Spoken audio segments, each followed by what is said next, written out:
You are watching the New American Media. You are listening to the Agree to Disagree program on the newamericanmedia.com. Welcome back, everybody, and in the interest of time, since we are starting to run short of it, we're just going to bounce right over. We're going to bring in Deborah Swan. Deborah is concerned about the situation and plight of Charles Dyer, and what we'll do is we will give her an opportunity to discuss what the prosecutorial and judicial misconduct as she sees it, and we'll hash it out.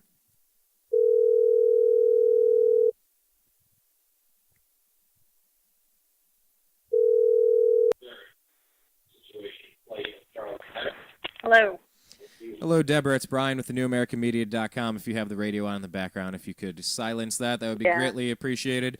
We were on the line earlier speaking with former Marine that goes by the handle of E-Dogs, and it was interesting because while our our modes of conversation have been darn near perfect, right when we started getting into some of the information I wanted to clarify and kind of get down to the brass tacks of the case, that's exactly when he kept losing we were unable to continue conversing, which, I don't know, that's anti-free speech, or it was just a simple glitch and nothing to worry about or see here. So I guess all we can do is pick it up from there. We're vaguely familiar with the basics of the case, but let me lay it out to you and let you explain it for us.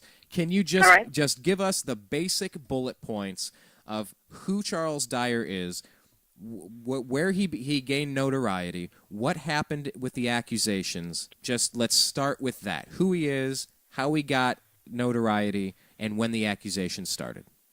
How about if I just tell you where I became involved in this from my perspective? We can do that, too. Okay, great. All the details about his former wife and his girlfriend, and I'm not really familiar with all the details in that area, but I am familiar with who he is. And he's like y'all had mentioned before, he was never a member of any group. I will have to correct that. He never claimed to be a member of any militia. Okay. What he did is he would go around and he would train with other militia groups, and he was also a very big spokesperson for the Oath Keepers.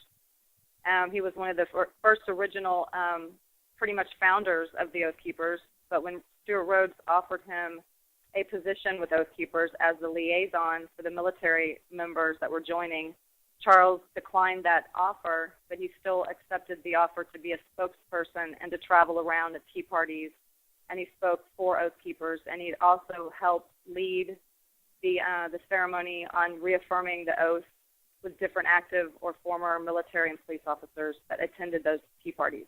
Okay, so that was pretty much his beginning, I guess, publicity of who he was in the movement. Okay, so what you wanted to clarify there is basically along the lines that did he have a concrete affiliation with any particular group? Not necessarily. He was out. No. He was out and he was approaching freedom-based issues, liberty-based issues. He was meeting with different groups, but he wasn't necessarily the figurehead of any group. He wasn't paid for by any group. He was just a guy doing what he felt was right, in your estimation. That's correct. That is absolutely correct. He had only been home for maybe a year. He served in Iraq for 8 and two honorable discharges. So he had no criminal record, never been in trouble. Just an all-American good guy, and he got involved in the movement by, doing his speeches and working as a liaison for Oath Keepers. And then when I noticed Charles Dyer was by his YouTube videos, he kind of became what I call the poster boy for the constitutional militias out, among the community. But like I said, he was never a definite member. He didn't have his own group, but he kind of became the poster boy due to his speeches and his message of a constitutional, the oath and everything that he would preach about. So on that line, he just became, I guess, a little bit too outspoken to the government, and the accusations of this sexual abuse came up. The ex-wife, the girlfriend that Charles is with now, that was her best friend. So that does show a motive of vindictive, possibly vindictive on why she would go along with this type of set up against Charles.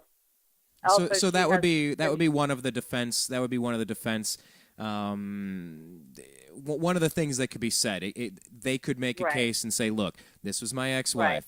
I had a child with her. She was mad at me. I'm with her former best friend. She makes an allegation that I touched our child and raped our 7-year-old child, and that this is a personal vendetta." It's not the first time I've heard things like this happening, but without knowing the details of the case, I can't support that, and I can't instantly say that's incorrect either. But these are some of the background piece of information to just put that all out there for consideration. Right. Right. Well, this is how I got involved. It's because after his first trial, we all knew, or not myself and my little group that I would communicate with, we all heard about these charges against Charles, and you don't really believe anything like that. And I was actually in touch with his mother in January of 2010 when Charles was being held on the federal charge for the grenade launcher. He was held for 4.5 months without any bond. The judge declared him a risk due to his affiliated groups with the militia and his patriot groups that he was affiliated with, so the judge would not give him a bond. So he sat for 4.5 months waiting to go to trial on his grenade launcher, and right before that, at the same time as when these allegations of the sexual abuse hit him also. So he was in jail for the federal hold, and then they had the state hold behind him. Okay, so what came first then as far as the timeline? Let me make sure I understand this first, because we got into the grenade launcher thing, but the phone started cutting out, and it was a little difficult to follow that. Which came first? What's the first thing that popped up? Sexual abuse. Okay, the allegation of sexual abuse with his 7-year-old daughter came out first. Yeah. So then what happens when that occurs? Then they can't find him, or a warrant is issued? No. This is how. Let me not to interrupt you. Break it down like please. this. I'm sorry. No, I said please interrupt me. Let's make sure we get it right. Yeah, break it down. To the best of my knowledge, is he had left his ex-wife, new girlfriend. These allegations came up. He had heard that he had some sexual abuse allegations against him, and he actually went down himself to the sheriff's office this one evening to ask the sheriff what this was about, because he had heard something about these charges, and he thought it was crazy. So he went to the sheriff's office, and while he was in the sheriff's office, the warrant was already on the sheriff's desk, so they arrested him right then and there for these allegations for sexual abuse. Okay. The same time frame, there were some deputies that were sent over to his house. His girlfriend was there with the child. The deputies told the girl that they needed to let him come in to collect for DNA evidence of supposedly the alleged rape scene of where this alleged rape happened. So the deputies came inside. They were only supposed to collect, I believe, a pillow and a sheet. And while they were inside the house, they discovered this military weapon, the grenade launcher. That's how the grenade launcher came up. They called the FBI and the ATF. That's how the whole thing started with the grenade launcher. So originally it was the sexual abuse allegations. So they arrested him right then and there. From that point on, there was never any sort of investigation about the sexual abuse. There was never any investigators that came out and talked to Charles directly, asked any questions. Supposedly one of the alleged rapes happened at Charles's mother's home, which would have been his daughter's grandmother. And Mrs. Dyer, to this day, has never been investigated or has never been asked any questions at all about the alleged rape that supposedly happened while she was home, in her own home. And the girlfriend, Mandy, supposedly one of the other times a rape happened was when she was at home with the child, and she was never questioned. So there's never been an investigation about this alleged rape. Okay, now let me jump in, because so when he gets arrested, he's basically charged and arrested instantly on an accusation. Yes, exactly. Just instantly, not even just. I'm going to grab you. You're handcuffed. You're in the back of the car. Anyone alleges child rape, you're instantly arrested and charged on the spot. Yes, that's exactly what happened. So then he goes to jail, and you're saying that he can't get a bond. Right. And he's just sitting there for months and months while they're 4.5 months. And you said that they're not investigating the case at this time. Nope. Never investigated. But during the time he was in jail, I mean, just like a few of the details is always where the truth is. As you know, the details is always, you always find the juice in the details. So during this time, lots of events happened. He was kind of the FBI agent. Now they're involved at this point because of the grenade launcher, the FBI. That's the excuse. I mean, that's pretty valid. I'll give them credit. They have a right to be involved. Well, really, it should be the ATF. But really, I don't think it should even be the FBI. But, the federal, interest in the situation was because of the grenade launcher. So Charles was actually one of the agents by the name of Agent Gene Poole. I hope I don't get in trouble for saying these names on air. He came down from Washington, D.C. I'm sorry. The name is Gene Poole, like DNA Gene Poole? Mm-hmm. Okay, that's a memorable name. All right. Yeah, he's from the Washington, D.C. Weapons of Mass Destruction Department out of Washington. He came all the way down to testify against Charles, and he was actually caught. I forget what the exact lie was. I have the court records somewhere, but he was actually caught lying on stand during the federal hearing about this weapon. So there were lots of lies. They had, lots of things were coming up that just did not convince the jury that he was guilty. He was actually acquitted because the charge was he had possession of a stolen grenade launcher, and he was found not guilty because he was unaware that the weapon was stolen. He did not know it was stolen, and that's the absolute truth. It was given to him. He had legal rights to have that weapon in his possession because of the kind of, I forget which kind of CHL he has, but he was a special, through his military training, he had some special permission, I guess, to have that kind of weapon. It was a 37 millimeter. It was very legal in Oklahoma to have in your possession, but he was not aware that it was stolen. Okay, so that's where that's coming in. He has the training for it. He gets whatever certification or permit that he needs. Right. He's okay to have it, except he obtains this and it's stolen. And whether right. Because that's where possession of stolen goods. It's if you run with certain people, certain things might right. end up at your place, and then if you're part of illegal activity, where did it come from? Let's. Honestly, I don't know. Very good question. There's been lots of different stories about where it came from. A military base somewhere. Honestly, I didn't really follow that because I knew he was innocent. I honestly can't really answer those questions for you. I'm sure if you dug around, you could probably find the answer. Just call his mother. His mother's very open to answer anyone's questions about this at all. She's very, very easy to talk to. Okay, but when it comes to he got acquitted, so he was found not guilty. Not guilty of having this right. Stolen property. Exactly. So the feds should be completely finished with this at this point. It should be done. There should be no more feds. Bye-bye. That's a federal situation. It's over. He was found not guilty. And they found that after the child abuse allegation. Right. And so now he can't go home yet because he's got the state felony now for the child rape. So just when they transported Charles, 2% of the people, usually 98% of all federal cases are not, usually you don't win if you're going up against the feds. 2% of the people win a federal case. So it was very, very, a big, triumph that he actually won and he beat the feds. So on his way to the state, Stevens County Jail, they transport him. And when they transported him, now let's look at the media. At this point, now we have the media slandering him this whole time, running with the whole image of a militia, oath keeper, child rapist. Militia member, oath keeper, right-wing extremist, rapist. Like all these horrible, horrible, slanderous, profiling of the media this entire time he's in jail. It's like they're conditioning the people to start looking at Charles like he's a rapist, oath keeper related, militia man, terrorist, okay? This is going on. You can look and just do your own search for Google during that time frame. You'll see tons of the mainstream media saying this about him.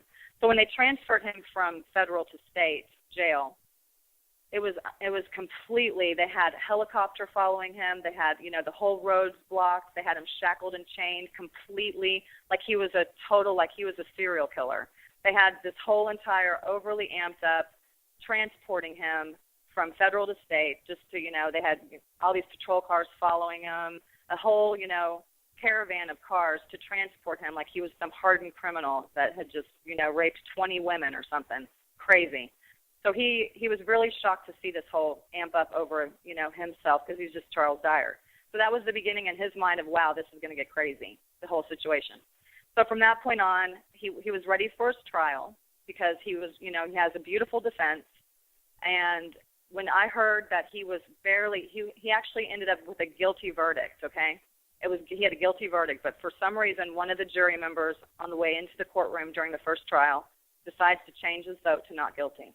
So they swung the whole thing into a mistrial. So that's when I got involved because I had heard Charles Dyer was, barely by the skin of his teeth, got another chance at another trial. What happened? And you always kind of wonder, did he do it? Did he not do it? I didn't really know either. I was just kind of confused on what to believe about this man. And I was actually going to Oklahoma myself anyway during the last summer. So I stopped by and got to know Charles personally, and I sat down with him, and he showed me all of his evidence.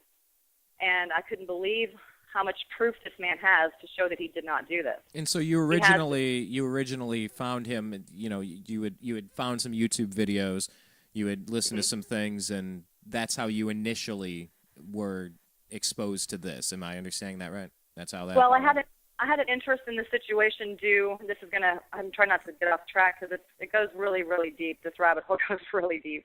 But there's a group of people around Charles that have been around. I believe E-Dog might have mentioned him. And he and I, before I even knew Charles personally, I had a concern of this person. His name is Rick Light.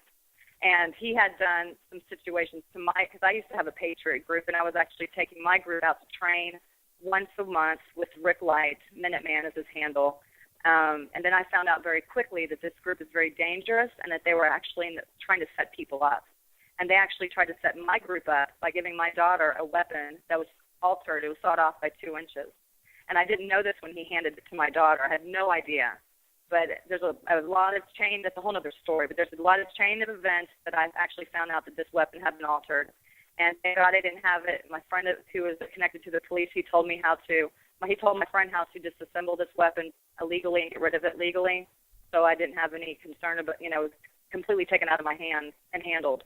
But that's when I saw the same person who was starting to flock around Charles when he was in jail. He was telling all these people how that's his brother. He knows Charles from a long time ago. We have to support Charles, and la, la, la, la, la. I got very concerned for Charles because I knew this guy was bad. He was definitely connected to the feds, setting people up. And this is not some crazy idea. If you just do your own research, like there was an article in ABC News. In 2009, the FBI hired 15,000 undercover paid informants to go out and to infiltrate the Patriot and militia groups. And this is in 2009? Yes, sir. Yeah, 2009. That's a lot of people. 15,000 undercover paid informants.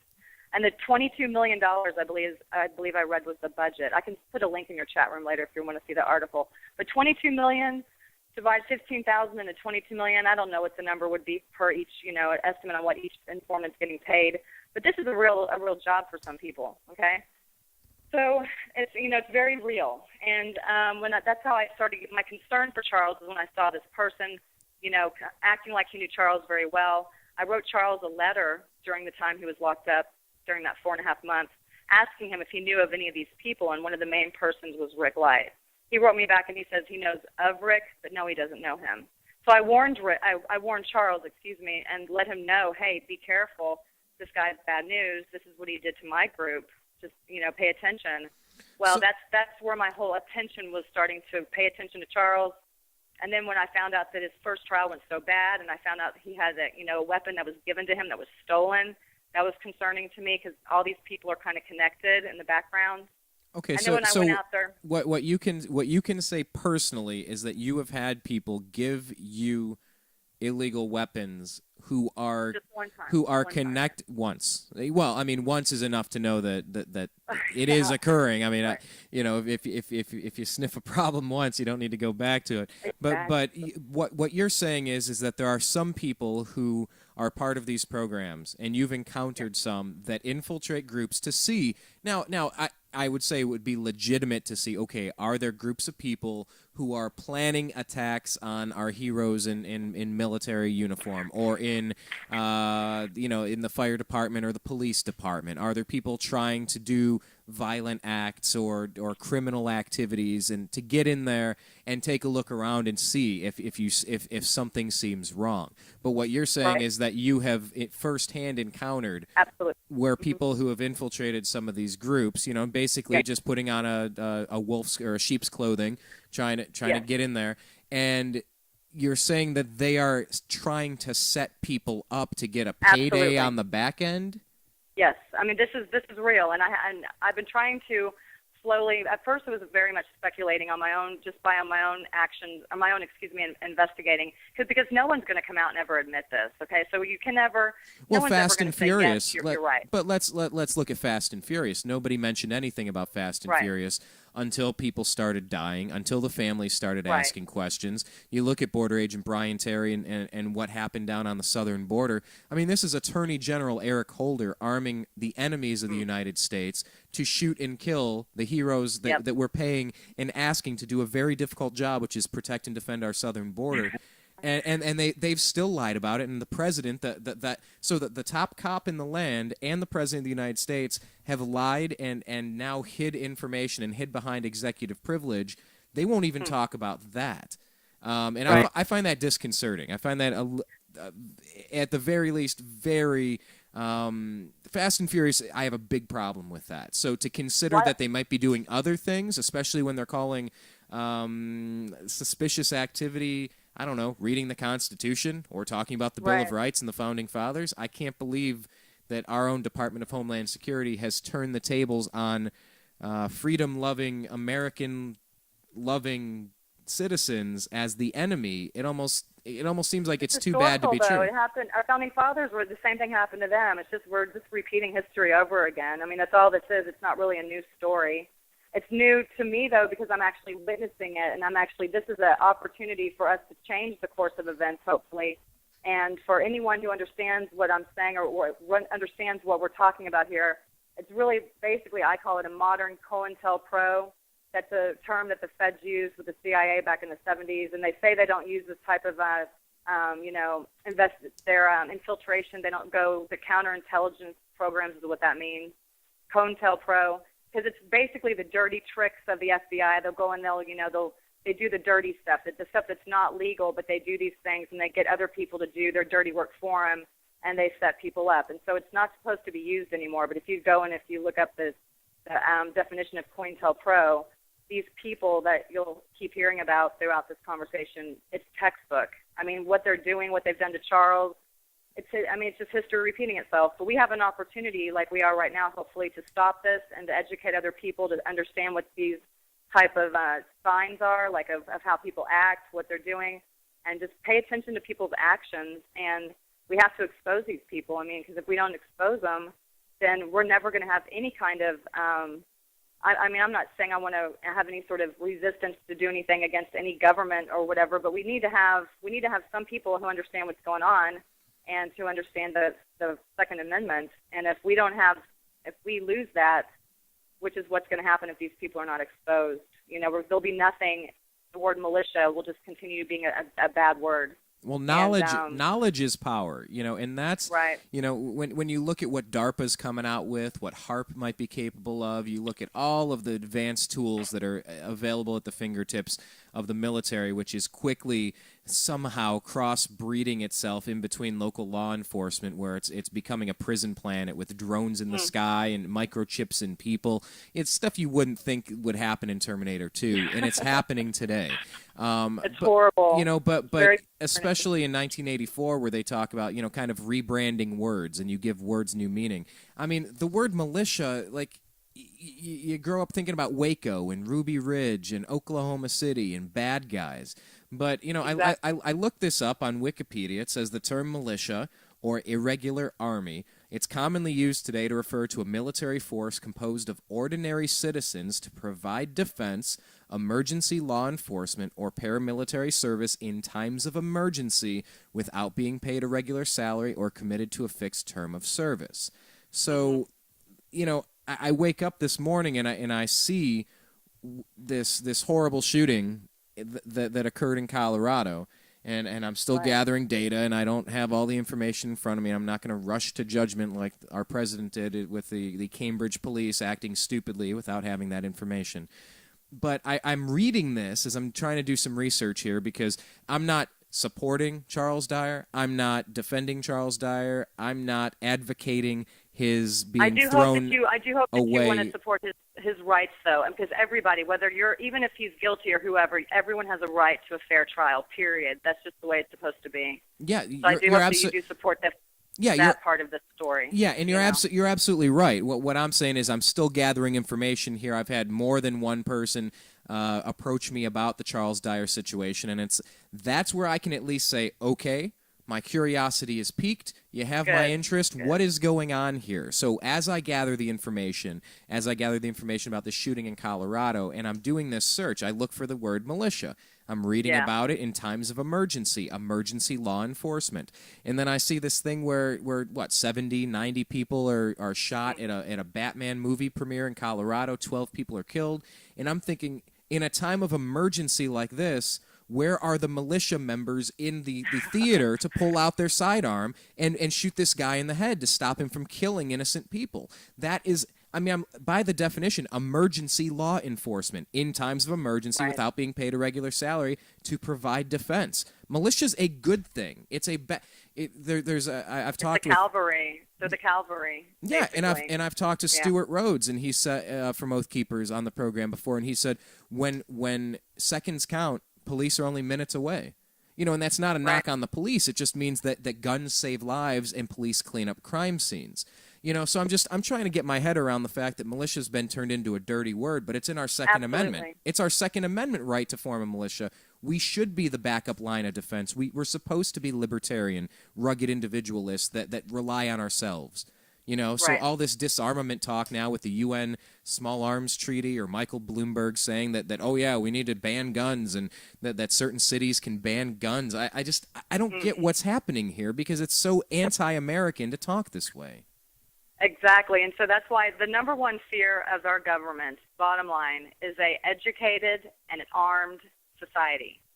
So when you have someone like Charles Dyer, who was very, very took a very big risk at what he was doing. I don't even think he's aware of how big of a risk he was taking at the time, and he was just doing what he thought was the right thing to do. And so with all this crazy stuff that we see going on within our government.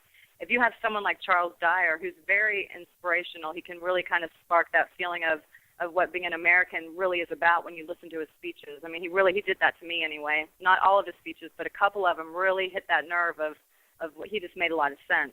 And I think we've lost that as a country. We've lost that feeling of what being an American is really about. And so if the government was to let this guy, travel around all over the place and continue speaking like he spoke, and these speeches that he would give, then just imagine he would probably have the ability to eventually stir up enough people to start a revolution.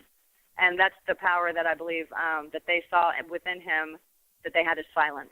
And it's obvious, too, because that same FBI agent, Gene Poole, one of the times he came down to talk to Charles, he actually offered Charles a deal.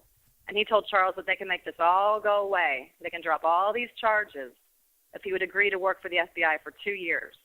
And he handed Charles a piece of paper that had a list of all these different objectives on it that he would have to follow to work. And he wanted him to infiltrate the patriot militia community for 2 years, and they can make all this go away.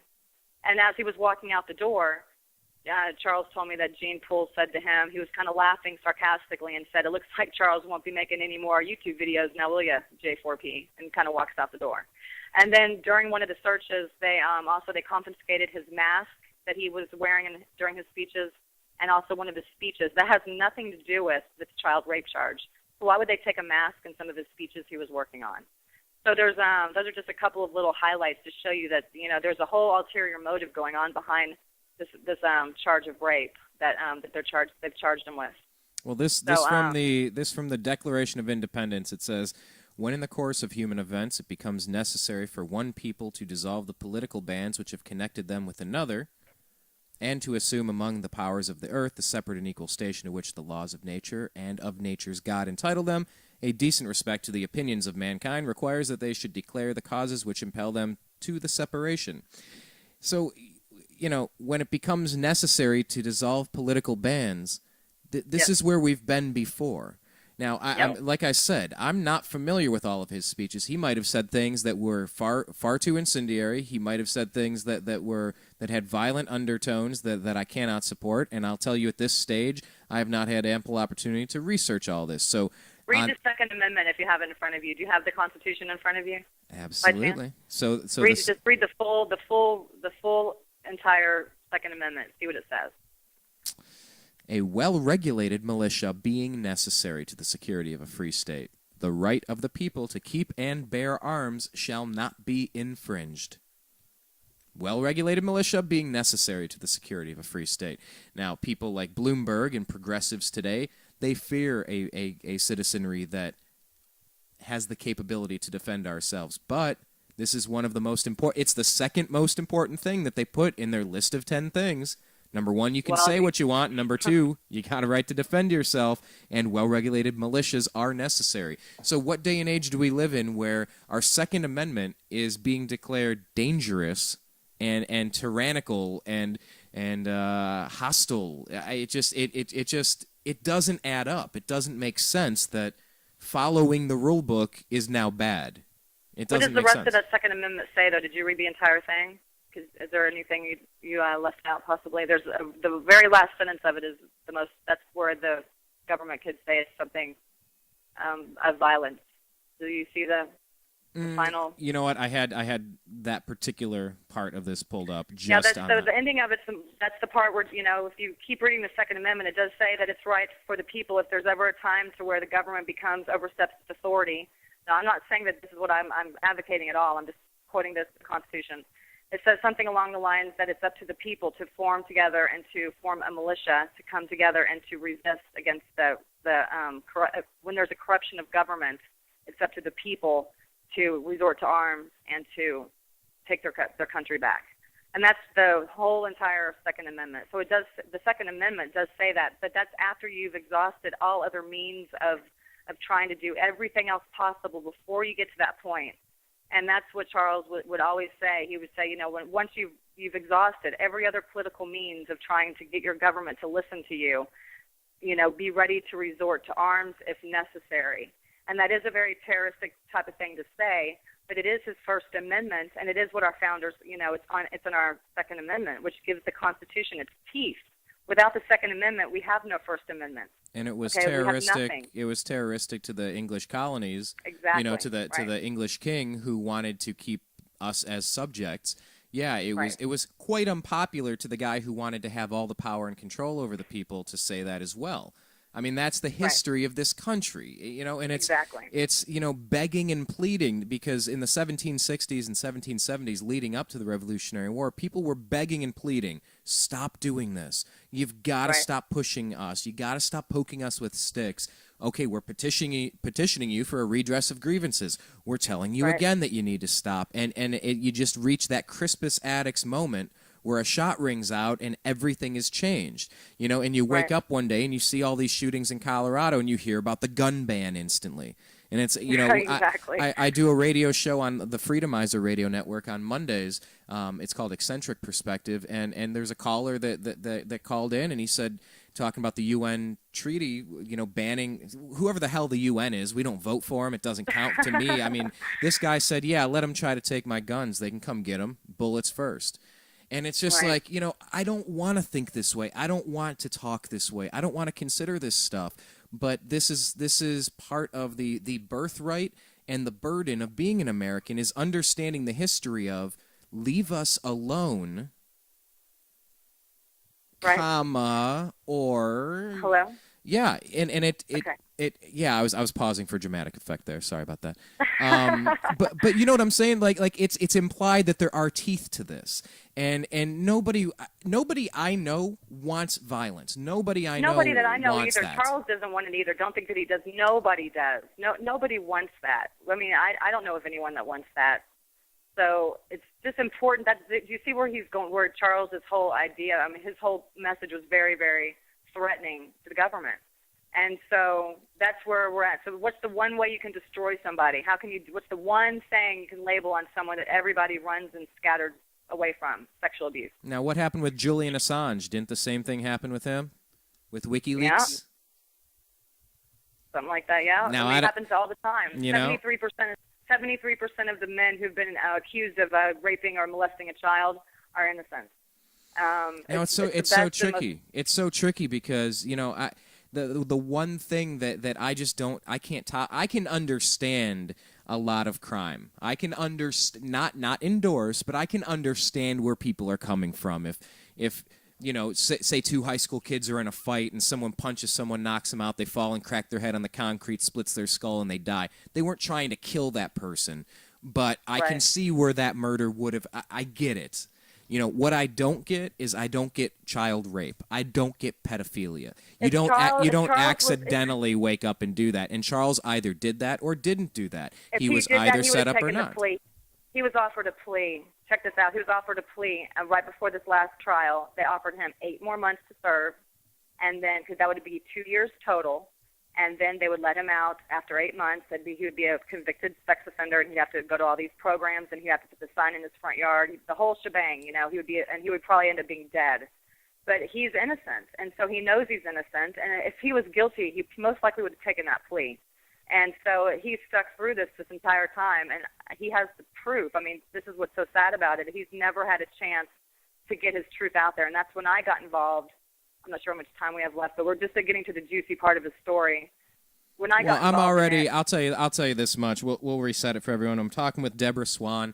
We're discussing Charles Dyer and the accusation of child rape and the connections with different militia groups and the charges that were brought against him and some of the possible reasons behind it. This is the Agree to Disagree program, and we're in overtime. This is what you get to do when you run your own show. It's okay because I run my own show. So we can go over and we can continue this conversation because it's important to at least hear this side of the story. And I want to make sure that you're leaving enough pieces of information if other people have had their curiosity piqued.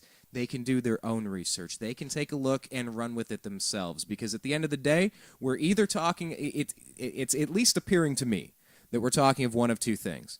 An innocent guy who was set up because they didn't like the dangerous views of American freedom and liberty, or a child rapist who was also a potentially violent person threatening the government. I see it as one of two ways. It's kind of one or the other. I'm seeing it. So, I don't want to go too far out on a limb for either side because I haven't made a determination myself. Let's just stick with the facts. Let's get that out there, and then people can do their own research that help what you're doing, and either we can get to the fact that this guy needs to be locked up for life, or that he needs to be let out immediately. It's kind of one or the other. Right, and his life has been threatened, and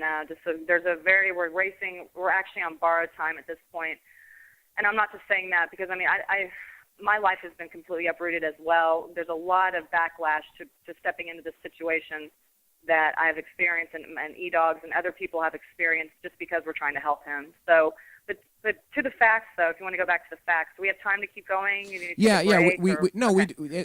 all right.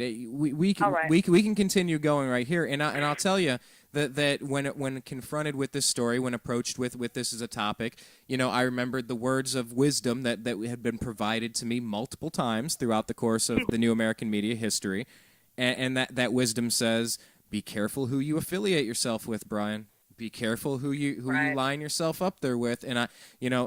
And I'm just making it clear. This program is called Agree to Disagree. I'm not endorsing this guy. I'm not advocating that he's locked up and thrown away without a key. I don't know, but I'm searching. I'm trying to do some research. I'm trying to learn a little bit. It's a scientific method, go after the facts and let the pieces fall where they may. So, I'm not affiliating myself with anyone unless they love the country. I love the country. Unless they're advocating peace, which I'm advocating peace, and just trying to get at the facts. So, I had a chance to back out of this story. I had a chance to walk away. I had a chance to reconsider it. Well, I almost passed, especially with the shooting in Colorado today. I almost just said no, wrong time.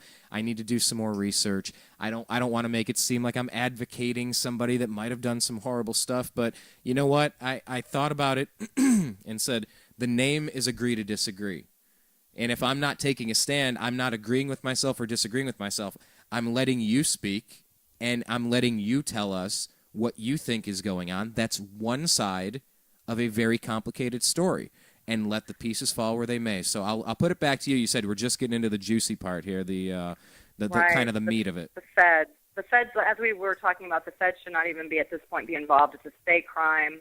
There's no reason for the FBI still being involved. The FBI, there's a man by the name of Agent Ken Western out of Lawton, Oklahoma, and I hope I don't come up dead for saying these names on air.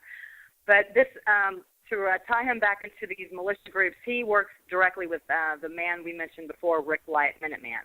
That's who Rick Light knows on a first-name basis. He's been connected to Rick this whole time all the way through. It's never been a secret. Ken and Rick Light would get up during the trials and go, and they would talk off to the side. You'd see Rick get up and go talk to the sheriff. I mean, he has all these connections to these law enforcement offices, which is very suspicious if you're in the militia.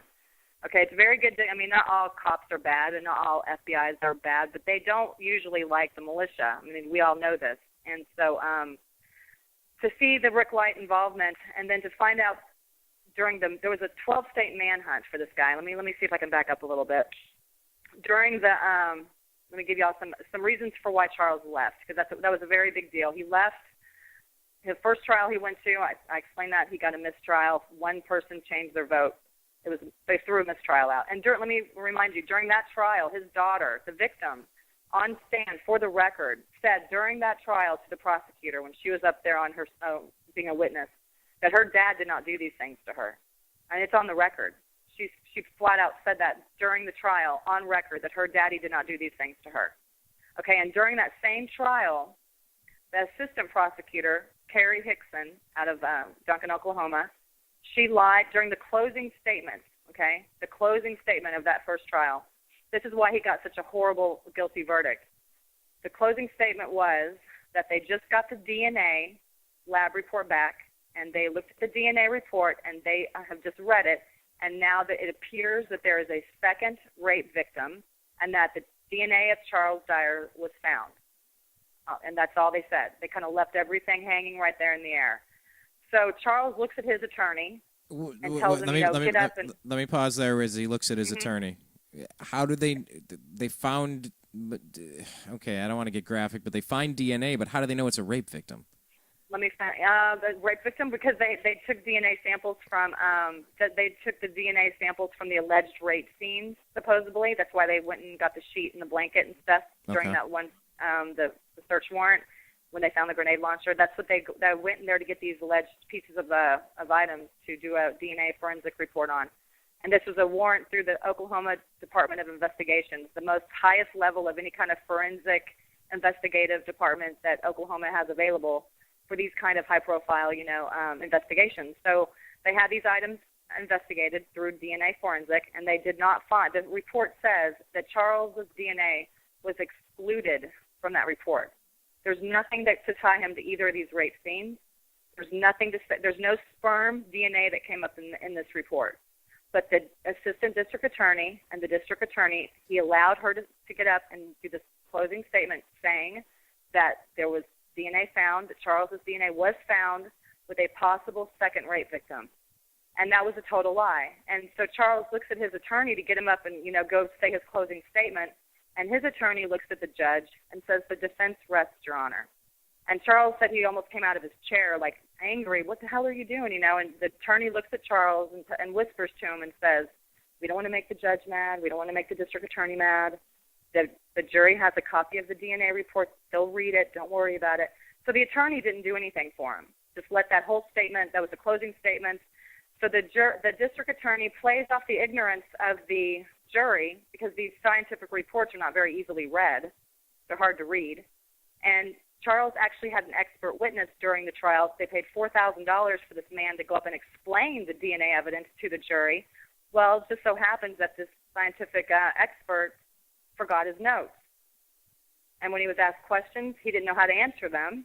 And then he actually claims not to be an expert. Wait a minute. So the expert doesn't bring his... Okay, so he's only there to talk about his notes. He doesn't bring his notes, and then he says that he's not an expert? Exactly. And who hired him? That was the state?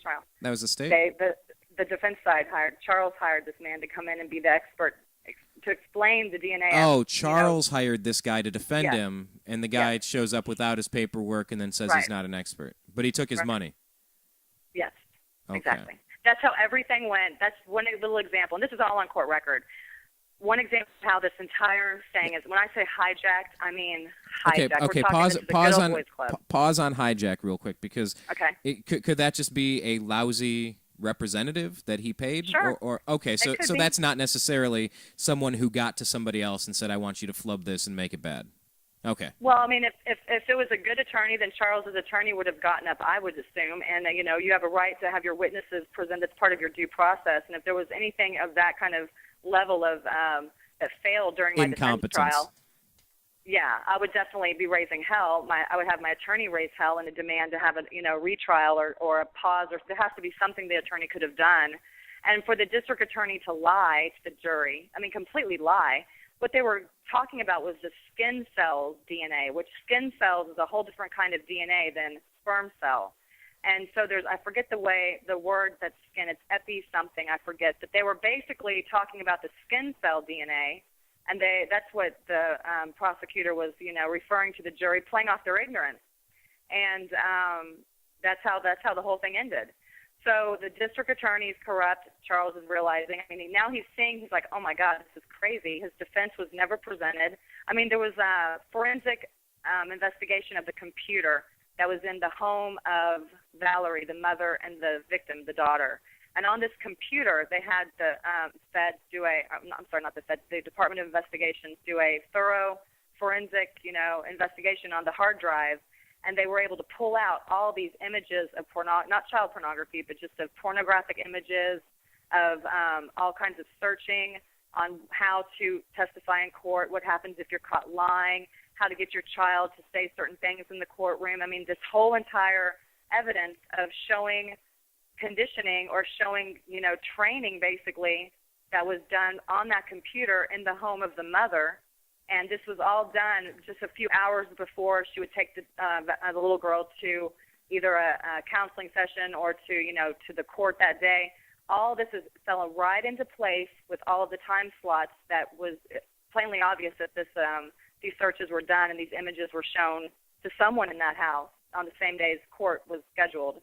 And so the prosecutor gets up and interrupts and says that those images were hacked into the computer. This is all hearsay, that Charles was able to have those hacked into Valerie's computer and that they were planted on her computer, on her hard drive. This is how insane evidence. Let me see if I followed that. Was that information presented at trial? Yes, it was. And okay, so it was presented. The defense of Charles Dyer said, "Look at all this. Yes. Right. What did they do? They hired a company to. I don't know. No, they had this is the the same exact forensic investigative department of Oklahoma that did these, the DNA. The same type of level of investigation was done on the computer. Just a different department of that, of the Oklahoma investigative department of the government department. Now Charles Dyer is in jail at this point. No, he was in jail waiting to go to trial. Right. That, yes. So he's not at home. He doesn't have access to that unit. No. So somebody where his ex-wife was living was searching. What were the searches again? There were pornographic images, lots of 200 and something different images. I forget how many. Mrs. Dyer, the mother, she has shared this with me. But there's also searching on how to testify. What happens if you get caught committing perjury? How to get a child to testify. I mean, all this testifying, court rules, what happens if you get caught, how to, this entire, researching on how to lie in court about being sexually abused. I'm not kidding you. That's exactly what this investigation discovered. And that was a big part of Charles's defense. Now, I would say on that point, if whatever the specific searches are, I don't have it in front of me, but I would say if it's about testifying in court, if it's searches about trials, if it's searches about information type stuff, I could understand that. That's no big deal. If it starts to get into how to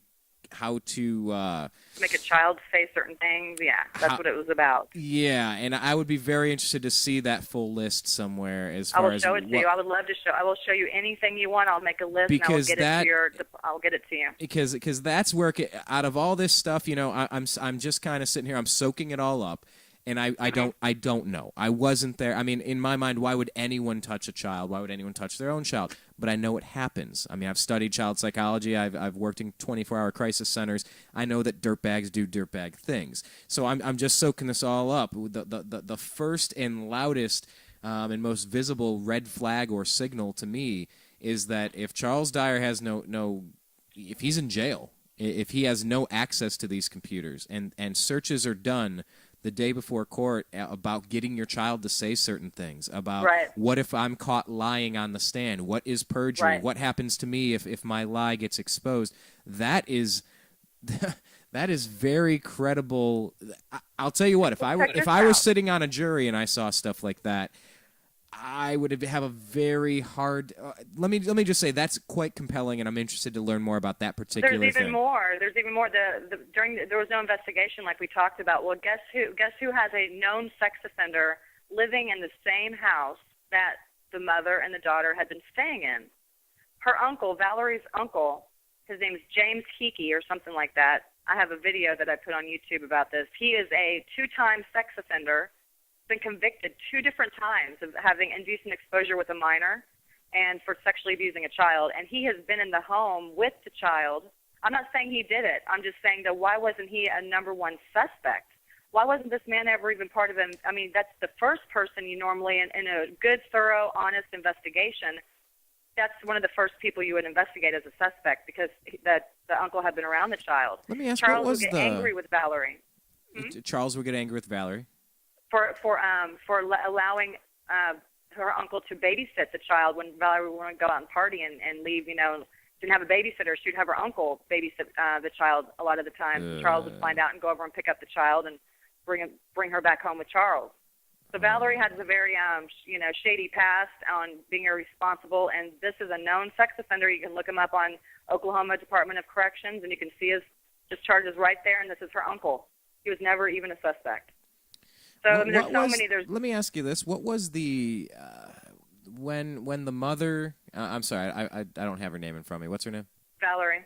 All right. Well, when the mother Valerie, when she brings the charge to her local precinct, her local police station, what does she say her child said specifically? What did she say? They actually turned her away. I know the sheriff's department first turned Valerie away and said that it was something. I can't quote me, but something like her daddy touched her bobo or something to that effect, that her daddy touched her bobo.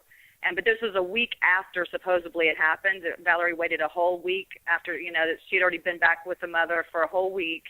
And then she decides a week later to take her daughter into the sheriff's department and try to file charges against, Charles, but they actually turned her away. And so she had to go all the way to what's called the Abbott's house, which is a child abuse center, all the way in Oklahoma, like an hour or 2 hours away. Drove all the way out there and talked to some counselor there. And they, of course, they're called the DHS, the Department of Human Services. Here it's called CPS, Child Protective same type Services. of organization. Yeah. And so that's who actually picked the situation up with Valerie, supposedly, and started pushing forward with the police getting involved. When they pushed... something about her daddy touched her bobo. But that same day, let me back up. That's the day that Charles, that the little girl is claiming that her dad supposedly touched her. That day, the little girl was caught touching his AR-15. It was up against the wall, and she knows better than to touch the gun. And so Charles walked in, and she was being real defiant that day, and she got in big trouble. He spanked her really hard, and that's his right. He's a father. And he put her in timeout on the couch, and he made her sit there in timeout and not to move. And she was very crushed. She was very upset that her dad spanked her. She was very upset with him that day that he had to spank her because she touched his weapon. He had him cleaning. He was cleaning his weapons, and she knows not to get next to the weapons, and she did.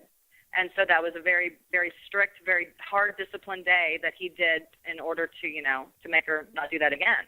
I would say the best thing would be to make sure it's locked up and under correct supervision. Well, he was right there. I think he was right there, and she was being. I wasn't there, but she was there. She was 7 years old. She knows better. I mean, you can start teaching your child to be around weapons and know not to touch them. And so it wasn't loaded, but something about her messing with the weapon when he was right there, but his back was turned, toward that 1 second he couldn't see. I don't really know all the details, but anyhow, that's what happened that day.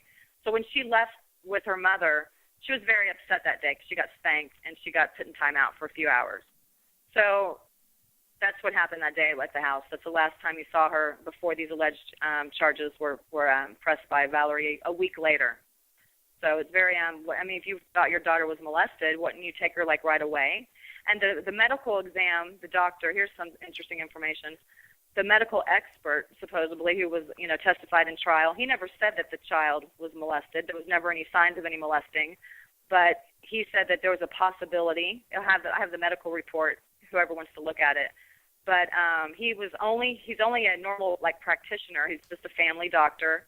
He's been has his own practice for many years, but he's not an expert in examining a child for this type of abuse. And to have a child examined, there's special equipment, and to see if there's been any kind of penetration, you have to do a special kind of exam that takes specialized doctors and special equipment, not just a 15-second little exam and then scribble notes in a pad and claim this man's an expert doctor. He had 6 hours of training in sexually abused examinations 10 years ago. That's all he's had.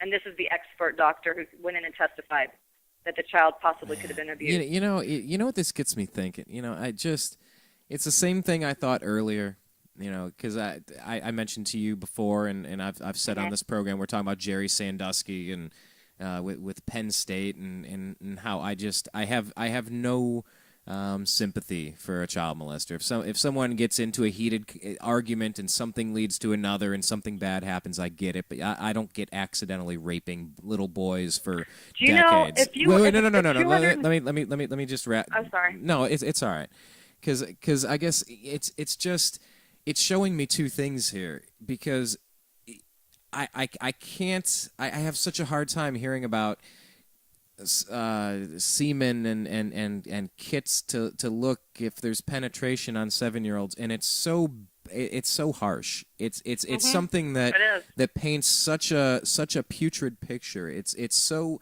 indefensible that, I mean, if it happened, it's horrible, and if it didn't, how are you going to prove that it didn't? And isn't the justice system, do you prove that it happened, or do you prove that it didn't? It's almost like guilty before. You prove that it happened. You have to. This is why we have a court of rules with checks and balances, that we're supposed to anyway.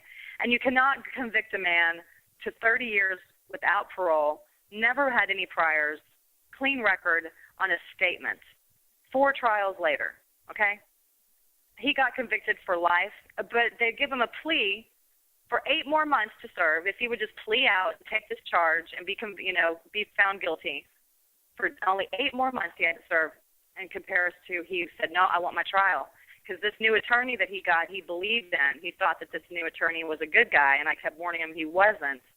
Because, any good attorney would never walk him back into the same courtroom with the same judge, the same DA, the same exact players as he's had the entire time, and expect to get different results.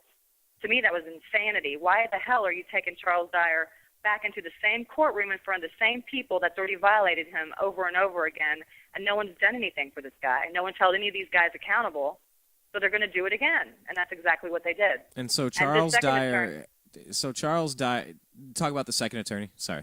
Yeah. No, I was just saying the second attorney was worse than the first attorney, and that's what Charles told me himself. I wasn't there at the trial. Nobody ended up going except Rick Light, and that's the only person that was able to sit through the entire trial. And so nobody really knows the details, but I finally got to talk to Charles a few weeks ago, and he told me that Hawk was his name, didn't do anything for him. He was worse than Hammond. I'm talking, this is like a good old boys club. The prosecutor, the judge, the defense attorney, and the sheriff are all in bed together. And we've got a Fed that hops in and out of bed with them. So the whole thing is corrupt. And there's so much to show why. When you look at Charles Dyer, when you look at the federal involvement and the extreme measures that this entire situation has gone to get him where he's at today, I mean, if he was guilty, none of this had to have happened. There doesn't have to be lying going on and compromising, people and witnesses, and there doesn't have to be any of this stuff. The Fed shouldn't even be involved in any of it. There wouldn't have been a 12-state manhunt, for Christ's sake, armed manhunt that I was involved in when he just skipped his trial. So he wouldn't have been on the FBI most wanted list. I mean, this is all, you can look for yourself. You'll see him. They had an FBI most wanted on Charles Dyer. For 12 days he was on, he was trying to dodge the Fed. And you don't ever see that. I mean, when have we ever had a 12-state manhunt on a state felony charge for some guy who's never had any prior convictions of anything just because he didn't show up for court? When does that happen? And this is all going on without warrants. Well, wait, you're saying this is all going on without a warrant? They had no warrants. There was no warrant. I mean, and I'm living proof of one of the times the feds came ransacking looking for Charles during this time he was missing. And he didn't go to court not because he was guilty. He went because he didn't go to court because he was innocent. He left in fear of being persecuted. Okay, that's why he left, because the whole thing is corrupt. We see the corruption. We see all the players. We see what's going to happen. And he knew if he walked back in that courtroom on August the 15th last year, he was not going to get a chance to walk out. And his truth had not been heard yet, because he had a gag order put on him and all these crazy things the system was doing to him. So his deal was to let him go underground for a while and let me be the one to help spread this information out to the people and try to get the people involved so the people can see that this man has not gotten a fair trial, and he's been violated on every level you can imagine. His due process has completely been violated, which is so critical in this type of situation. Your habeas corpus and your due process is number one to have, and it's the district attorney's responsibility as a district attorney to make sure that Charles has a fair trial and to make sure all of his evidence is given to the jury and it's been given honestly and fairly. And that's not what happened at all. They suppressed, they manipulated, they lied, and they didn't call witnesses. I mean, everything you can imagine to get the guilty verdict is what they did. So, well, there's a growing concern in this country right now. This story was brought to me by Dan Johnson of PANDA, People Against the National Defense Act. Right. And there's a growing concern in this country with the National Defense Authorization Act, the NDAA, where American citizens can now be kidnapped off the street, black-bagged, thrown into a van, on a suspicion, without charge, without trial, indefinitely, for the duration of a conflict. What conflict? A war on terror. Until when? Well, terror is a tactic, not a thing, so indefinitely. Right. And that's what, John McCain helped write, and then Barack Obama passed on New Year's Eve, 2011. And, I mean, you're looking at a situation, if you had a President McCain or President Obama, looks like the NDAA was coming. Whoever the puppet masters behind those two are, it looks like that was coming anyway. It looks like anyone that speaks out and wants to I don't know. Well, I'm on the terrorist list, for sure. I found out I'm actually on the actual terrorist list because of supporting Charles Dyer. I've had many situations to prove.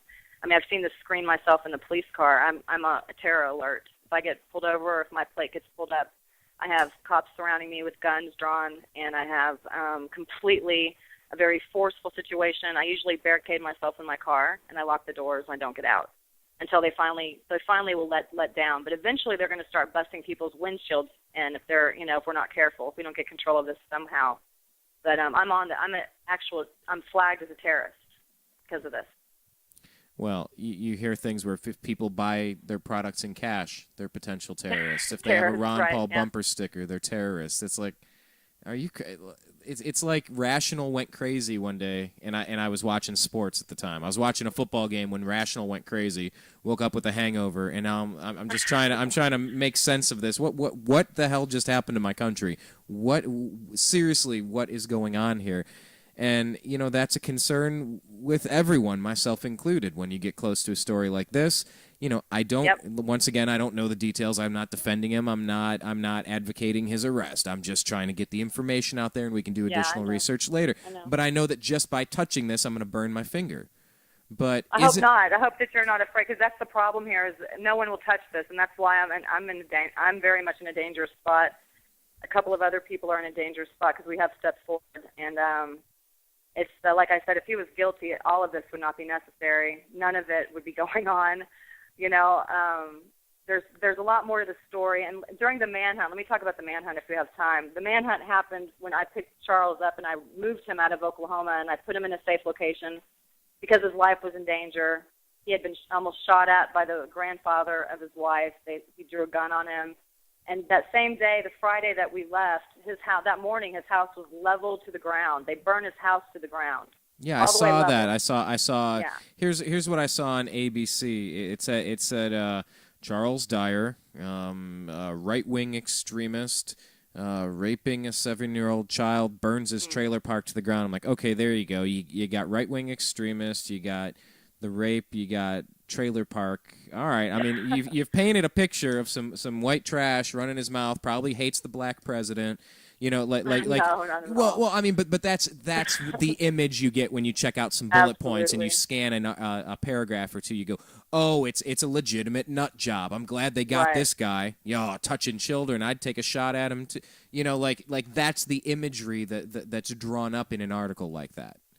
And it was very effective because during the manhunt, like I said, if I would have known there was going to be an armed manhunt, and if Charles would have known that, I would have never helped him leave because it was just very dangerous. So when this manhunt started, I put him where I had put him, and then I went to Florida because I was meeting my boyfriend out there with his family for a vacation, just to put distance between us and let it die down. I had no idea it was going to go to the level that it went to. And on the way to Florida, I started hearing, they were looking for Charles. The FBI was looking for Charles 2 days before, he was even supposed to be in court. His court date was that Monday. We left that Friday before, that weekend before. So the court he hadn't even missed his trial date yet, okay? And the feds are already looking for him. And they put my car on the Be On Lookout. It's a nationwide BOLO list. And I did not know this until I started listening to the news, and they were describing my vehicle and my description. And they're saying that I am transporting a Timothy McVeigh militia member. That's when they started saying he was a Timothy McVeigh militia with bombs and explosives on him, and they're saying that he was in my car. Well, and if you talk about McVeigh in Oklahoma City, you once again find the name Eric Holder.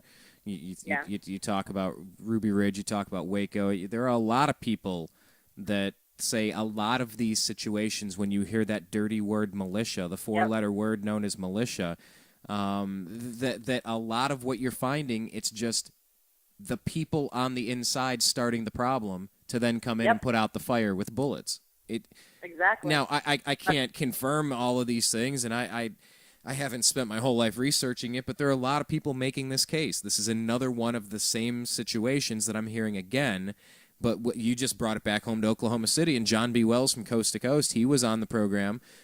He does Coast to Coast on Saturday nights, and he was talking about him and Alex Jones both at Oklahoma City. It was one of those defining moments where they stopped and looked at the TV and said, wait a minute, that's not what happened. Hang on, I watched the video before it was edited. Hang on a second now. And it's like the more, the deeper down the rabbit hole you go, you just go, what in the hell's going on? Who is in charge of this stuff? Who is authorizing this, and for what purpose? Are these the good guys or the bad guys? At what point does that line not even exist? I don't know. Well, I do know because I was with him, and I know for a fact that this guy had no explosives on him. I know because I was with him. I'm the one that picked him up. There was no bombs, no explosives. We weren't going to blow anybody up. And there was a completely smear job. There's no such thing as a Timothy McVeigh militia, for Christ's sake, okay? And so this is what the story was being spread across the news broadcast. And so by the time I get to Florida, I'm noticing things are kind of getting weird. And so I called the sheriff myself. Of course, and at this point, I'm not letting anyone know that I'm the one who picked him up. Okay, at that time, I didn't let anyone know until October. But I'm allowed to speak about it now because I was forced immunity, and I had to go into a grand jury and tell on myself. So they told me that I had used immunity, whatever that means. But anyhow, so I'm in Florida, and I'm with my boyfriend vacationing, trying to anyway, and I'm getting these phone calls from people, same people that are still involved. One's name is Darren Wilburn. The other name is Amelia Foxwell, and they're very much around the support group of Charles. Never talked to these people before, and they're trying to trick me. I didn't know who they were. They told me everything you could imagine. They were telling me to get me to lead them to where Charles was. They were telling me that they were going to have a MTV camera crew out there at the governor's mansion in Oklahoma, and they were going to call the governor, and they were going to make the governor agree to issue Charles an investigator for his next trial to make sure he gets a fair trial. But we need him to come in. We need to bring Charles in safely. Like all these, big plans, trying to trick me into believing that would happen. And before I know it, 2 days into my vacation, I'm in a beautiful $10,000 a week. I didn't pay for it, but my boyfriend's family paid for it. Vacationing out right there on the beach of Destin, Florida. 4 o'clock in the morning rolls around, and all of a sudden I am pulled off the top bunk of where I was sleeping, panties and bras only, handcuffed immediately, AR-15s in my face, flashlights on the helmets, the full riot gear, like 30 of these guys swarming the entire mansion, pulling out every family member, every person, taking him to the front yard, pulling me out of my bed and handcuffed, and they dragged me to the front of the house, and there's like 15 feds out there waiting to, interrogate me right there on the spot. And it was the most overwhelming situation I've ever been through, and they were looking for Charles, and they thought Charles was with me in that house. And I assumed they had a warrant just because of the force and how many of them there were. They had the whole thing blocked off, the whole neighborhood, a whole, staged event going on here. And they interrogated me for about 45 minutes, and I didn't tell them anything. I didn't have to tell them anything. And they let me go. And then 10 minutes after all these people in the feds finally left, I get a phone call from Ken Western, that same FBI agent I was talking about earlier, and he started hammering me a bunch of questions. I recorded the conversation, and I put it on YouTube. You can actually hear the conversation live yourself between myself and this FBI agent. It's about a 45-minute conversation, and you can't get more closer to the truth than that, right from the horse's mouth, the feds. And so you can hear lots of details about this, lots of information the feds told me, and you can pretty much start putting the pieces together on why are the feds involved. And from that point until, in my opinion anyway, it's very much easy to see the federal intrusion and the overstepping of their rights, and the entire thing is completely a setup. And also during this situation, while I was being interrogated, this whole situation totally, terrified the entire family. All these people that had no idea who Charles was, they didn't know anything about anything. And my boyfriend's sister was holding her baby, and she asked one of the deputies there, and the Pensacola FBI and the Pensacola Police Department, who's Charles Dyer, what happened, what did he do?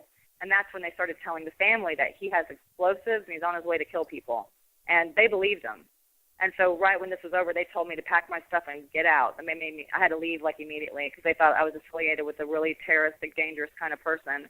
And so I knew at that point that his life was very much in danger. And I was very scared for him. And I keep having these two people, Amelia and Darren, calling me the whole time, wanting me, trying to get me to share where Charles was. And these are the same two people that are still involved to this day. And they work with the FBI. And Darren Wilburn there's another conversation on my YouTube. You'll see it says Darren Wilburn exposed. During one of our conversations I had with him, he actually slipped during the conversation and actually claims himself as being a Fed. He's speaking in the, I, we, our, referring to the feds as himself. And so I believe he's undercover, and he's been involved in this ever since. And so this is the same person who found the attorney that represented Charles during this last trial. Oh, so that's the person that got him the attorney and said, this guy will take care of you, okay, so that person could have been set up to make sure and ensure failure. Two quick things, because we're going to have to wrap this up here. When you were grabbed in the middle of the night at 4 a.m, you said you assumed they had a warrant. Did I hear that they did not have a warrant, or they had no reason to break into your house, or what was? No, this is how they got in. Check this out. It's horrible. During the time they were, before they actually stormed into the home, the way they got the door open is by this way. They, about 3 a.m, I found out later that Jim's brother, his family was coming back to Texas early, and some of the SWAT guys were instructed to follow the family out because they didn't know who they were. So they followed him out of town, pulls them over on the highway, armed. They had the guns drawn the whole time. Pull everyone out of the car. It was a mother, father, 2 small children, and a tiny baby. And they had him at gunpoint the entire time. And they realized that, of course, I wasn't in the car. Charles wasn't in the car. So there was no reason to have these guns drawn the whole time. But they told Jake, which is my boyfriend's brother, the one that was driving the car, they told Jake that you're going to call your father back at the Destin, Florida home, and you're going to tell your father that you have a flat tire and that you need help right now. You need him to come help you change this tire. So they made him call his dad and lie and say, Dad, I'm broken down. Could you, come help me? So my boyfriend's father, wakes up, gets his keys, gets his wife. They're walking out of the home, the vacation home, and they open the door, and they're greeted with all these AR-15s and guns shoved in his face. And they shoved a picture of myself and a picture of Charles in his face and asked if he knew where these two people were. And, of course, he says, well, I know that's Debbie. She's inside sleeping. I don't know who this other person is, whatever. And so they, of course, they're going to step aside and let these armed, terrorists, in my opinion, come into the home and look. But that's how they got the door open. There was no warrant. Now, you referenced on some of the telephone calls and some of the additional information.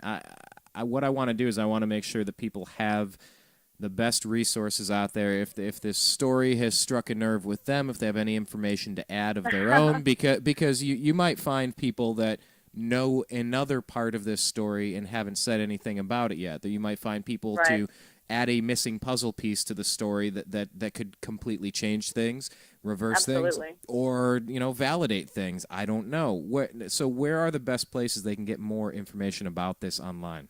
Well, I have a story that I put up. It's unscribed, and it's my own story. And I have, during this whole thing, because I knew that this would just be crazy. Like I said, I have recorded conversations, and I would take pictures of when these events would happen to me. And that wasn't the only time it happened. I was surrounded 3 other times, 4 times total, by the FBI in different counties.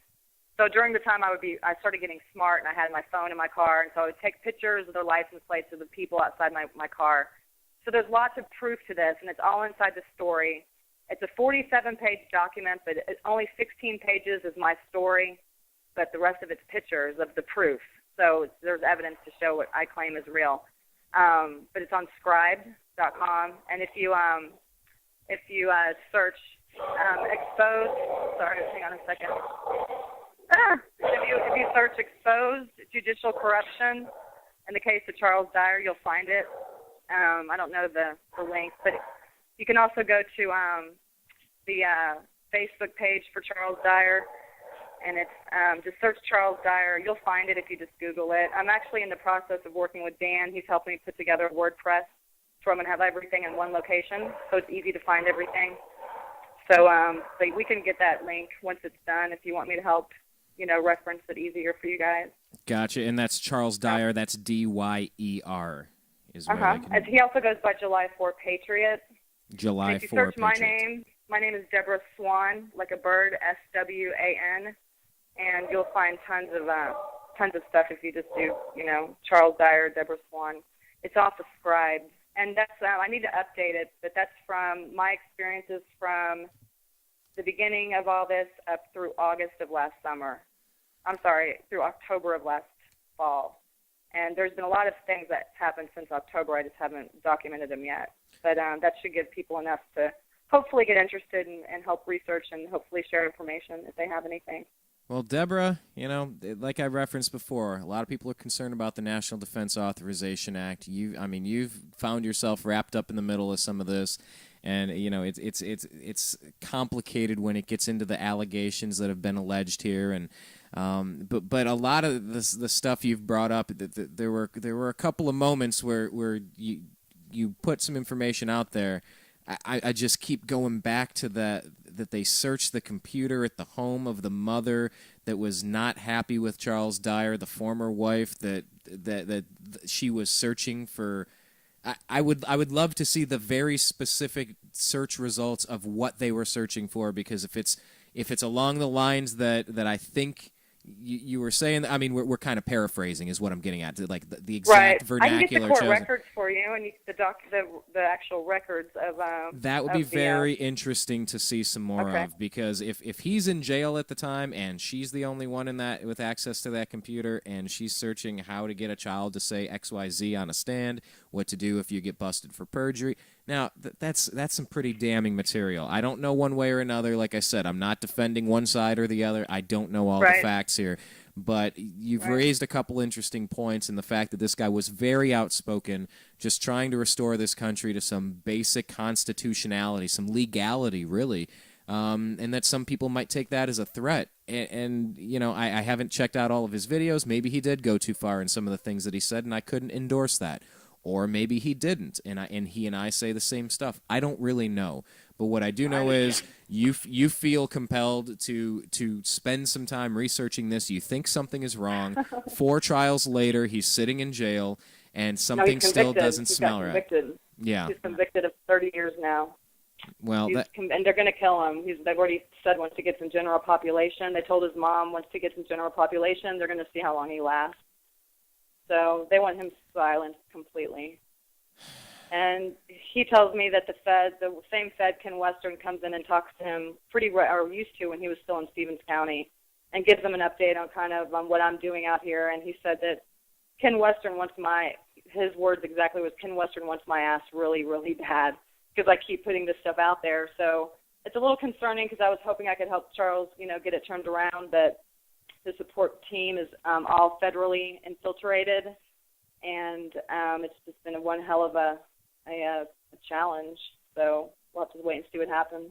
Well, we hear stories all the time about things being overturned, and I don't know how this is going to play out, but I think you've put a lot of information out there, and as you continue to do so, we're just going to have to see how it all plays out at the end of the day. But, like you said, you're just interested in the truth. You're just looking for the facts, as far as, any personal grudges, any this and that, any accusations. Okay, all that stuff's fine and dandy, but what are the facts? And I think that's what everybody's trying to get to at the end of the day are facts. If the fact is that abuse occurred with the child, okay, fine, but I mean, you got an uncle living in the property that's convicted sex. I mean, that's a red flag to me. That is, okay. The fact that the child was really mad about that, the fact that they ran the searches, after she got spanked and right before the child. I don't know, but it's worth taking a second look at, perhaps. And there's no evidence. Just know that when you think about all this, there's nothing to show anything that he did this crime. Nothing. And she even said on court record that he did not do these things to her. The very first trial. Yeah, so, that's pretty. When the child is saying this didn't happen, I don't know. Don't you take that for? And man, it's so complicated when kids are involved. The prosecutors, that's his duty. He's the one that the prosecutor, and I even talked to the prosecutor on the phone, have another recorded conversation, and I said straight out, I said, Jason Hicks, what would it take for you to drop these charges against Charles? Because there's really nothing to prove that he did this. And he straight out, he said, if the child tells me that her dad didn't do this, then I have an ethical duty not to prosecute him. And here we are. The child told him exactly he didn't do it. And they kept doing the trials until they finally got the child, I guess, to say a statement during trial, said that my daddy molested me and pointed her finger at him. And that's all that was said. And that's when he got the guilty verdict this last time. Okay. So by a statement. Well, in America, we're supposed to have a jury by our peers and have an ample opportunity to defend ourselves. And you're raising quite a few interesting points. So if you have information online, I'm just wondering if you have that backed up anywhere or on multiple accounts in case that's not online. YouTube. Go to my YouTube. You can hear the prosecutor. You can hear the sheriff. You can hear the FBI agents. All these are conversations I've had with these people. I recorded every one of them. And my point would be if that is also in a secondary place and a tertiary place as well, in case one day it's no longer linked or it's a bad link or it's violated a YouTube privacy agreement policy, copyright claim has been placed, and then there's nothing what you were talking about. So maybe that that's a good point. Trust me, maybe if it's in multiple places, but something to strongly consider. But yeah, it's an interesting story, and I hope two things. I hope these two things. Number one, I hope that child was never abused. Let's start with that. I hope that never happened. I hope that never happened, whether it was an uncle or whether it was Charles Dyer, or if it never happened. If that is the case, that would be fantastic in my book. I would be very happy about that. And secondarily, if false information is out there, if someone is being persecuted for or being set up, a patsy in JFK terminology, that's pretty un-American in my book. That we have a lot of scars in our country, but you're supposed to believe that stuff only happens in communist countries or China or Cuba or Russia or places where people disappear for having differing political opinions, or where family members disappear under Saddam Hussein's Iraq, and people are never heard from again for speaking out against the opponent. Not in America. That's not the way it's supposed to happen here. So, however this plays out, I'm interested to hear how the additional research I'm interested to see the additional research and. So I'm going to keep you updated as it unfolds because we have an appeal coming up, which I don't think is going to go very well, and we're still trying to get a petition out there. I'm going to try to, take the right steps for Charles and hold these public servants accountable, and that's what I would like to do for him, and maybe get some support from other people. I mean, just to even forget about whether he's guilty or innocent, just his rights have been violated, and the government has a duty to make sure that everyone has a fair trial, and when these things are violated, the government is supposed to actually reverse convictions when the level of violations are at the level that happened to Charles. The whole thing should really just be dropped. And I'll tell you what, I was watching an episode of Stossel on Fox News, and he's very libertarian. He put some interesting stuff out there, but there was a man on there who now let me hoping I have this story correct. Because they put a few things out there with mandatory minimums regarding sentencing of XYZ, this, that, and the other. But apparently somebody had someone break into their home at midnight or 3 a.m. The guy was home and he ran to where his 10-month-old daughter was. He grabbed his gun. He turned back toward the door and he shot and killed a police officer that was breaking down his door. And apparently they were trying to go after somebody that was next door to him, and there's an increase in this raid at nighttime, this high-profile Hollywood-type busting through doors in the middle of the night thing, but it's really dangerous for the police because, you have a castle doctrine to defend yourself, and you don't know who's coming in, and this guy said that nobody announced who it was, and apparently there was a gentleman that caught wind of the story, thought something was wrong with it, and this guy lobbied and petitioned and gathered more information and got a new trial and got the guy out of jail. So, wow, what's his name? I'd like to talk to him. Yeah, I know. I wouldn't. You'll have to catch John Stossel. I don't remember exactly, but okay. I remember and I hope I'm not blending two stories together here, but I know there was one guy on Stossel, and he got somebody out of jail because the story didn't add up. It was nonsense. And so, sorry I don't know the name, but I just saw something within 2 days ago where he got somebody out. Yeah, if you go to Stossel's website, it might have a highlight of the episode and who the guy was. But very inspiring. That's really it happens. It happens from time to time where people, and I'm a John Grisham fan. I've read all of most of his books, and it's fighting for injustice. It's fighting for the little guy. Trying to do what's right. And if what's right is defending a molested girl, then so be it. Throw the book at the guy. Or if what's right is letting free a wrongly convicted guy, let's do what's right. And that's all I'm concerned with, is doing what's right. And if there's any suspicious ulterior motives, I got a problem with that. So, just to let you know, it can be done. And I'm just praying for everybody in this situation, from the daughter who may or may not have been molested by one or two people or nobody or who knows. And if this guy's sitting in jail for something that he didn't do, and if he was set up through an entrapment program, look, we all have to speak out about this type of stuff if that's what's occurring. So I'm willing to explore it. We can agree to disagree on the facts because I'm still learning them myself. But, I wanted to give you the forum to get the story out there. And one more time, where can they get more information about this story? I guess go to my YouTube channel if you want to. It's under Swan, Deborah. It's lowercase SWANDEBORAH. And there's also the Marine you spoke with earlier, E-Dogs. He's got a really great website that he works. He's an investigative journalist. He writes about all this. It's under the number 4, the letter U, the letter MF, 4UMF.com.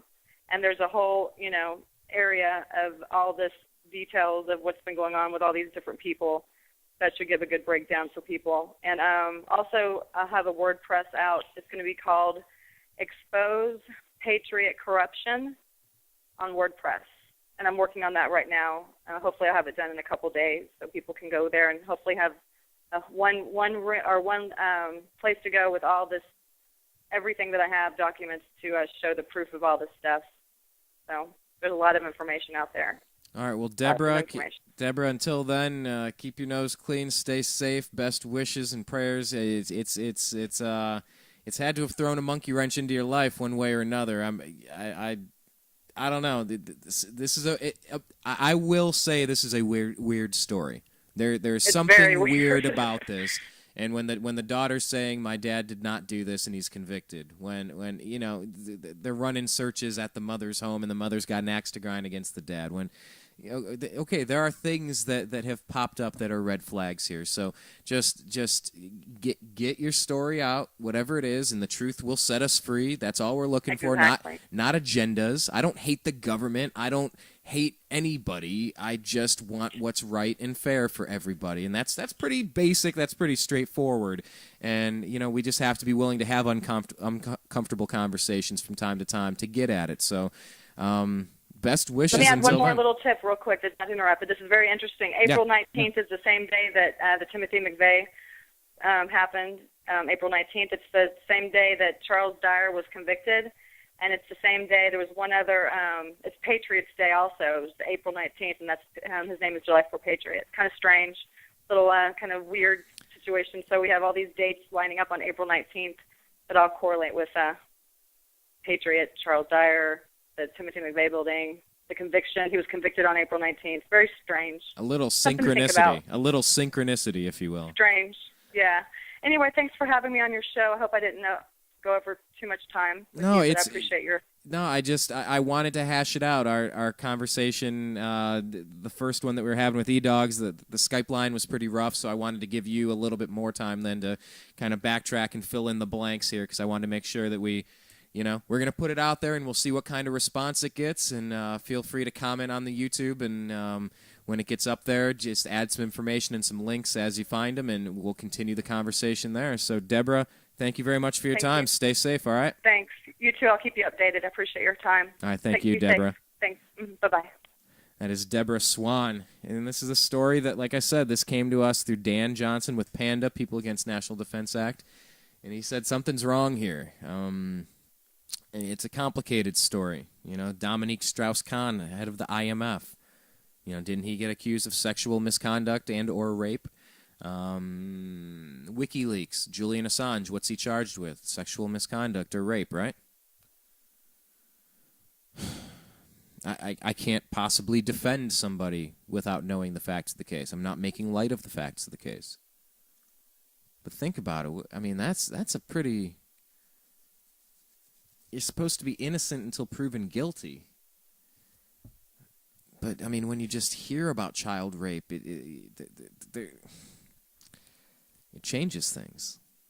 It really... I don't know. I don't know what to make of all this stuff. You just want justice, If there's someone out there abusing children, you want it to stop.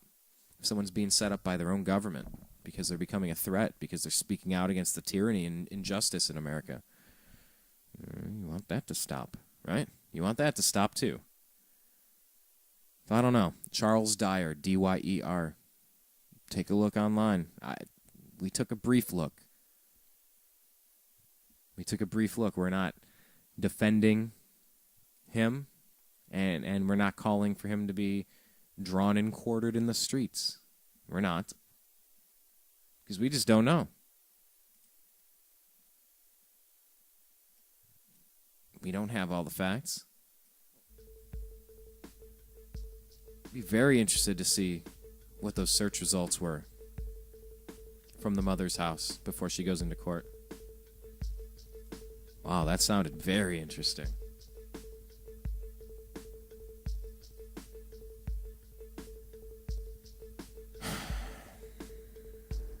I don't know. I didn't even want to touch this story today. I didn't even want to get into it.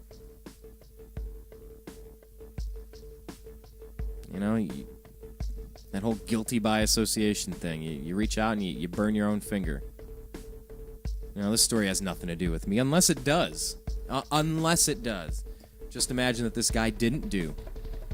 Just imagine for a second. Say this Charles Dyer did not do what he's been accused of. Say his own government is setting him up because they don't like his politics. Because they're viewing him as a threat. Say they view him as a threat because he's calling a corrupt government out for being corrupt. What if? What if that's the case? What if that's the case, guys? What if?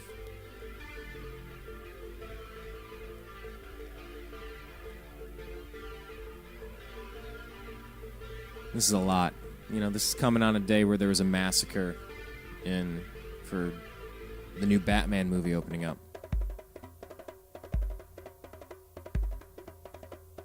You know, and you got the issue of guns being thrust into the realm of politics. Talking about the Second Amendment, we're talking about militias. Second Amendment is necessary. Militias are necessary. But militias have turned into a dirty word somehow these days. People try to say it doesn't apply today. Tell that to the people at that school shooting today. That school shooting. I'm so used to saying. I can't believe I'm used to saying that. You shouldn't be used to saying there's school shootings. You shouldn't be used to that. I mean, militia is a backup plan. Militia is a last case option. It's a temporary solution for law enforcement in emergency situations. Man, wasn't that an emergency today? Last night, whatever it was, several hours ago, at the Batman movie, kills 12 people, shoots 71 or something like that. Yeah, that's a great time for a militia. Oh, unless they're crazy right-wing nut jobs, violent with bombs and stuff. Why is it crazy to read the Second Amendment and participate in the Second Amendment? I think it's crazy not to. You know, our founding fathers knew something 230-something years ago. They knew something. They were warning us. They were protecting us. And I don't know. This program's called Agree to Disagree. I agreed with the decision to run these interviews today about Charles Dyer, and then I disagreed with myself. I went back and forth. I didn't really know. Didn't know how this was going to play out, but at the end of the day, we seek truth, we challenge dogma, we have fun, and we ask you to join our mostly civil conversation here at thenewamericanmedia.com. My name is Brian Engelman. Thank you for listening. We'll be back soon. If you got any information to add about this case, please leave it in the comment section. You are listening to the New American Media.